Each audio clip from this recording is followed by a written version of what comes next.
So it talks about in the last days how his children will have visions and dreams and prophesy and all these kinds of good things. And it's been happening a lot to myself as well as other people. The enemy will come and he's going to try to bring people to come against your dreams or sharing your dreams because less people will be warned that way. But keep sharing them. Just don't let it be like prophesying the deceit of your own heart or anything. Because people say a lot of things that aren't from the Father, and you know because it doesn't align with the truth and the spirit of the scriptures. Just because someone says something and you don't necessarily see it obviously in the Bible doesn't necessarily mean that it doesn't align with the spirit. Because I have seen people say certain things and then have seen what they said in extra biblical text later on.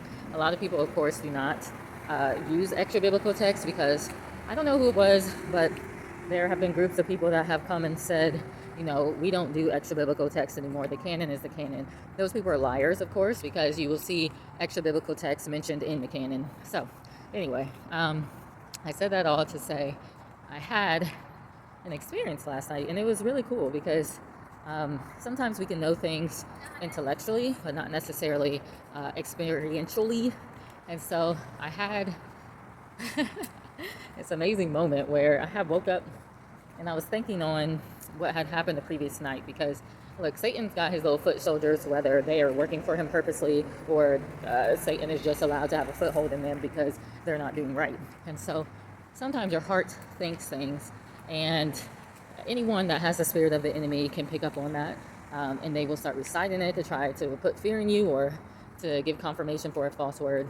And so this was kind of happening to me last night. People were basically using divination against me because a lot of times people get intimidated, or they do have agenda. They want to scare you or whatever the deal is because they've got something that they want.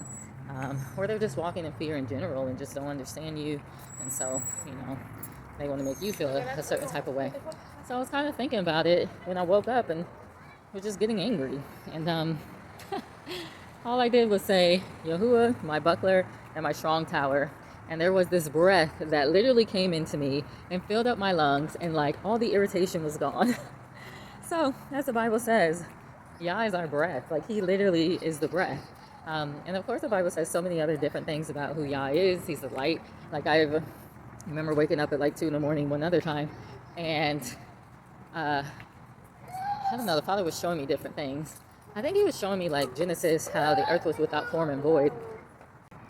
And he had spoken, there was light. So he said something to me, like he spoke, and literally it's like the word became a part of me, and this light flooded through my body because he was giving me the understanding that, you know, we are the earth. That's where we were taken from. So it's like, knew that intellectually, but now I understand. And then probably a couple of weeks ago, I was feeling some kind of way, and not because it's what anyone had did, but, you know, the enemy tries to plant thoughts inside your mind. And so I heard another word from the Most High, and same thing happened. He spoke, and this light flooded my body, and I felt fine after that. So when he says he is the breath, and when he says he's the life, and when he says he's the light and the truth, all those things are very, very true, and very, very real. It's just that you kind of have to constantly stay looking for it, which is, it sounds like a chore, but to me it's like life.